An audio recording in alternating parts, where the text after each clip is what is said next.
네, 안녕하세요. 여러분들의 구독과 좋아요로 이 채널이 유지되고 있습니다. 네, 영상 속도는 1.5배를 추천드리는 바이고요. 이번에 좀 재미없는 내용, POS 증권성 여부에 따른 관련된 이야기를 좀 해보는 시간을 준비했습니다. 같이 한번 보도록 하시죠. 자, 19년도 6월 달에 나왔던 내용이 있었는데요. 간략하게 보시게 되면 내용은 이러합니다. 자, 핀 허브 가이드라인이라고 해서, 자, 다른 사람의 노력의 수익이 발생할 것이라는 합리적인 믿음을 가지고 돈을 투자한 경우, 그런 계약은 투자 계약이며 증권으로 판단을 하겠다. 그리고 SEC에 따르면 암호화폐, 토큰, 코인, 디지털 자산을 소유하는 것 자체가 투자 계약의 체결에 판단될 경우 증권 거래에 해당돼서 법률을 준수를 해야 된다. 투자 계약에 해당할 경우 연방증권거래법에 따라 금융당국이 감독하고 자금 출처, 운영 내용, 다양한 규제 적용을 해서 투자자를 보호하는 취지가 나는 있다. 이런 호의 테스트 증권의 성격과 무관하게 어떤 계약이나 거래에도 적용할 수가 있다라고 해서 크게 네 가지로 분류를 했는데요. 보게 되면 먼저 투자되는 자금이 있어야 하고 투자한 자금이 공동 출자하는 맞는 기업에 투입이 되며 그 투자금에 대한 기대 이익이 있어야 하고 기업의 이익 창출에 직접적인 기여하는 것이 아니고 타인의 노력에 투자 이익이 발생을 해야 된다라는 내용이 담겨져 있습니다. 상당히 내용이 좀 복잡하죠.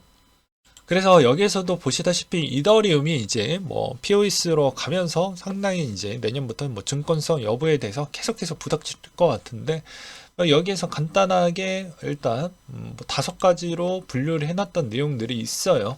그래서 보게 되면 자, 첫째 POS 노드 운영과 접근성 참여도, 둘째, POW와 달리 POS 신규 블록 생성자 진입을 막는 규모의 경제, 셋째, POS 스테이킹 집중으로 악의적인 영향력을 행사하려고 하는 지분 차감 방식을 통해서 제재하는 방식, 넷째, 그리고 이더에 유통되고 있어 상위 스테이킹 참여자들에 대한 영향력을 견제할 수 있을 만한 여력이 많이 남아져 있다. 이렇게 되어져 있는데요. 상당히 복잡하죠. 요점만 간단하게 제가 설명을 좀 드리도록 하겠습니다. 일단 첫 번째로는 이제 POS 참여도 부분에 따른 측면이 이더는 좀 다르다라고 주장을 하고 있는 게 이제 POW에서 POS로 넘어갔죠. 그러니까 여기에서 가장 중요한 건 제3자가 중요한 겁니다. 제3자에 있는 이득이 발생하냐 안 하냐 이렇게 볼 수가 있는데요. 어떻게 보면은 이게 저도 주식 투자를 오래 했던 기반이기 때문에 이해하기가 조금은 편하더라고요. 보게 되면 주식을 갖고 있으면 배당을 주는 회사가 있습니다. 예, 이걸 배당주라고 하죠. 예, 성장주가 있고 배당주가 있습니다. 근데 여기 배당주 같은 경우에는 일단 주식만 갖고 있으면 이제 기업의 이제 환원 목적으로 이렇게 배당을 주게 되는데요. 이 이더와 가장 큰 차이점이라고 주장을 하고 있는 건 코빗 리서치 연구원의 글입니다. 이게 꼭 맞다라는 거 아니고 이 연구원님의 생각에 우리는 이렇게 해서 탈중앙화 모델인 것 같다라고 이제 주장을 내비치시는 것이죠. 그래서 32이더의 개별 이더로 스테이킹을 하는데 이게 네트워크를 어느 정도 활성화해 주기 위해서 우리가 참여하기 때문에 이거는 꼭 이더를 들고 있었던 자들에 있어서 꼭 다 이걸 보상을 받는 건 아니다. 이렇게 주장을 하고 있는데 이것도 두 가지 어폐가 있습니다.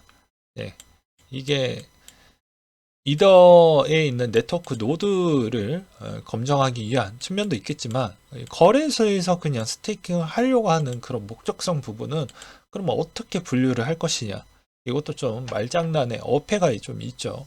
그런 측면이 있겠고요. 둘째, 아까 이야기했던 규모의 경제가 좀 필요하다라고 이야기를 하고 있는데 왜냐면 이게 POS로 넘어가게 되면 규모의 경제가 좀 더 많이 있어야 탈중앙화된 모델링이 잘 나오게 됩니다. 그래서 자주 나오는 데이터 기반 요건 내용들 중에 뭐가 나오냐면 위에 가서 잠시 이렇게 보게 되면 표라는 게 보이시죠? 뭐 클라이언트 개발자 노드 자산 보유 형태로 있어서 비트코인과 이더리움을 비교를 해서 비트코인은 탈중앙화 모델이라고 자꾸 주장을 많이 하니까 그래서 이런 걸 보게 되면 괜찮은 모델링이다.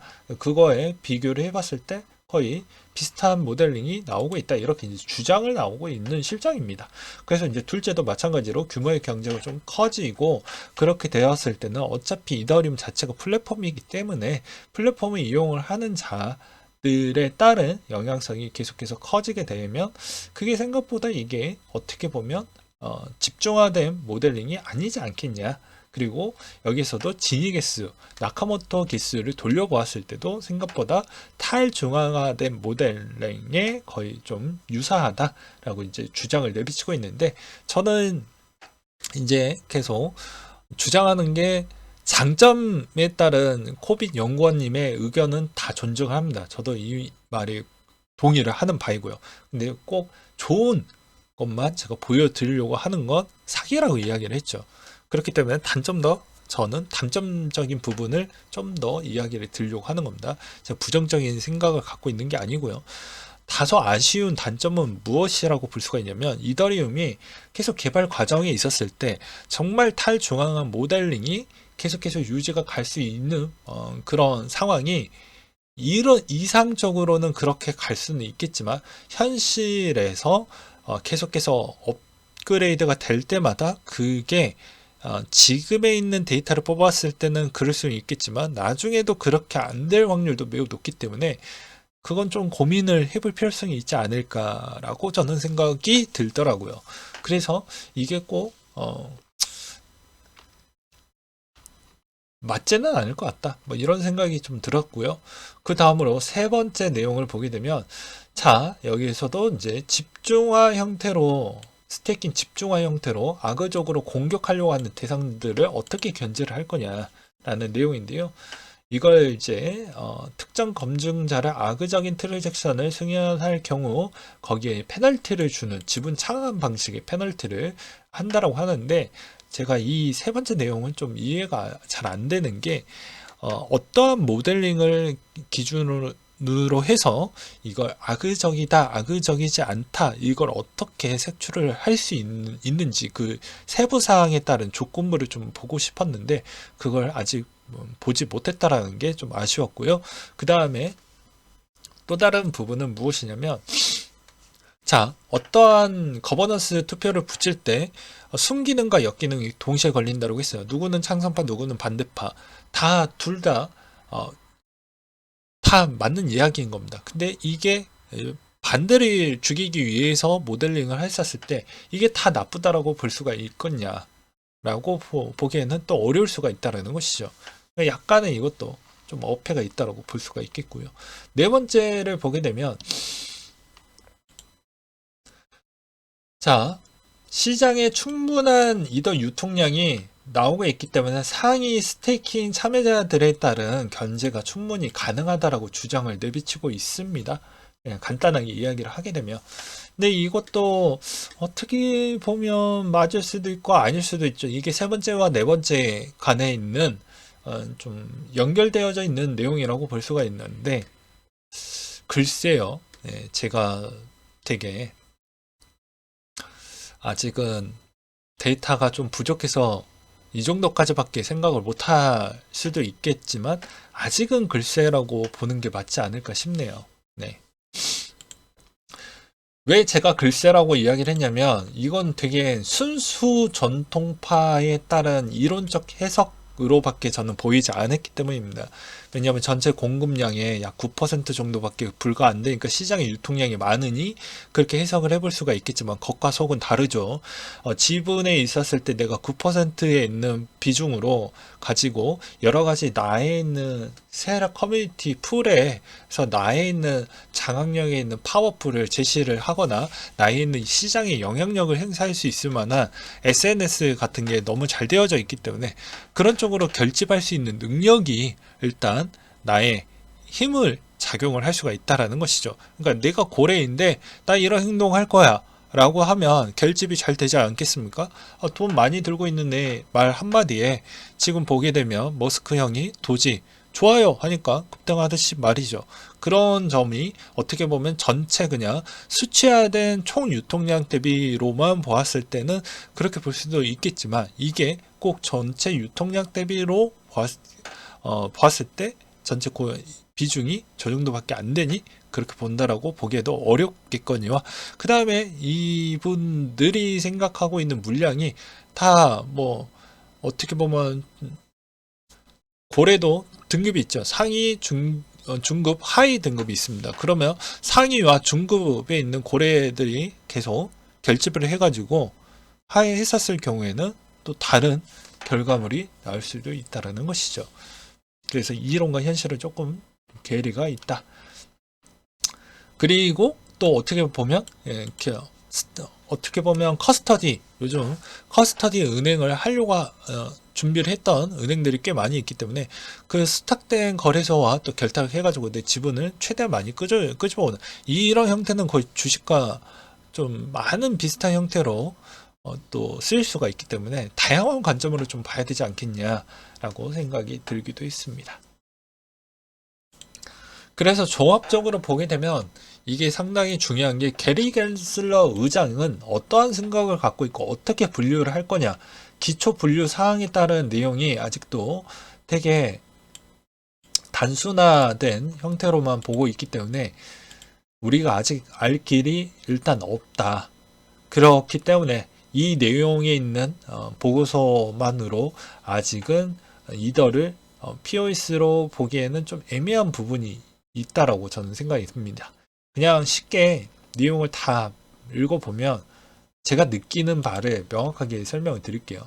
그냥 약간의 말장난을 얼마나 더 화려하게 화법으로 잘 감출 수가 있냐, 누군가를 충분히 이걸로 설득을 시킬 수가 있냐, 설득을 좀 더 유리하게 가져갈 수 있는 사항이 데이터 기반 요소로 보여줌으로써 그 제시를 설득이 먹혀 들어가면 우리한테 좀 더 유리한 형태로 가져갈 수가 있게 되겠고요. 그렇지 않았을 경우에는 쉽지가 않을 것 같다. 근데 기존의 자본시장법에 없었던 내용이다 보니까 생각보다 많은 연구가 좀 필요할 것 같다. 저는 이렇게 좀 생각이 들더라고요. 그리고 법을 만드는 정치인들이 생각보다 깨어 있어야 되는데, 생각보다 지금 보게 되면 국내 금투세도 여기에서 많이 태클을 많이 걸고 있죠. 그래서 상임위나 법제사법위원회가 대부분 자기 당에서 자기 국회의원을 많이 꽂으려고 하는 이유가 그런 겁니다. 그래야 태클이 가능하거든요. 제가 뭐라고 했습니까? 저는 정치적인 성향은 없지만 반대를 위한 반대를 많이 던지시는 부분들이 왜 그럴까요? 나만의 이득을 챙기기 위한 측면이 있다라는 거예요. 왜냐? 나는 이런 거를 좀 예산을 집행을 하려고 해. 내 돈은 한정이 있고 내가 얻으려고 하는 부분이 있겠죠. 이걸 정치적으로 무언가를 내주고 무언가를 받아야 되는 그 과정의 일환으로서 여기에서 많이 태클을 걸게 됩니다. 그렇기 때문에 여기에서 해당에 있는 국회의원들이 좀 빨리빨리 처리를 해 주었으면 좋겠는데, 이때까지 보게 되면 쉽지가 않아요. 좀 답답합니다. 네. 어려워요. 그리고 국내에 있었을 때도 되게 아쉬운 게 무엇이냐면, 제가 이런 이야기를 해야 되는지는 모르겠지만, 루나 3반기의 루나 사태 이후 간담회 이루어졌고요. 하반기에 또 FTX 사태 이후 간담회가 한 번 더 이루어지기도 했습니다. 근데 거기에서 느끼는 점은, 다들 그냥 국회의원들 일 편하게 하려고 자본시장법 이야기만 엄청 많이 떠들고 끝냈어요.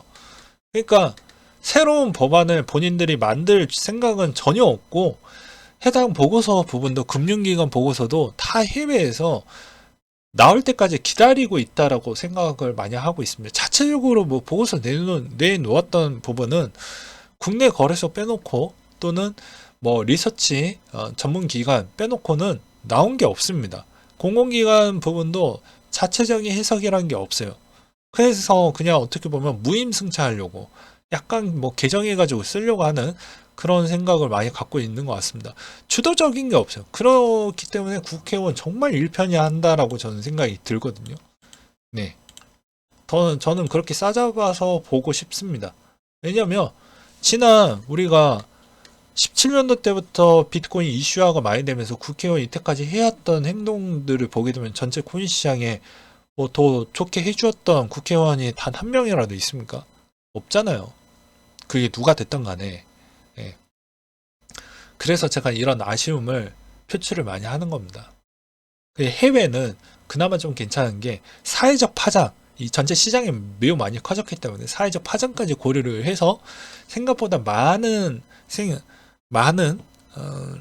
그 경우의 수까지도 다 연구를 하면서 지금 진행을 하고 있기 때문에 그런 자료를 전 많이 봤고요. 그래서 그 점이 국내와 해외 간의 그런 바라보는 시선에 따른 격차가 너무 심하다. 그게 너무 아쉽다. 이렇게 생각이 들더라고요. 그래서 너무 안타깝다. 그리고 12월 초에 금투세가 나오기 때문에 세금도 못해도 이제 그 시점이 넘어가게 되면 이제 알 수가 있다. 이제 12월 초중수 안에 다 결정이 되니까 그 점도 좀 잘 참고하시면서 보시길 바라겠습니다. 네, 그럼 이상으로 마치도록 하겠습니다.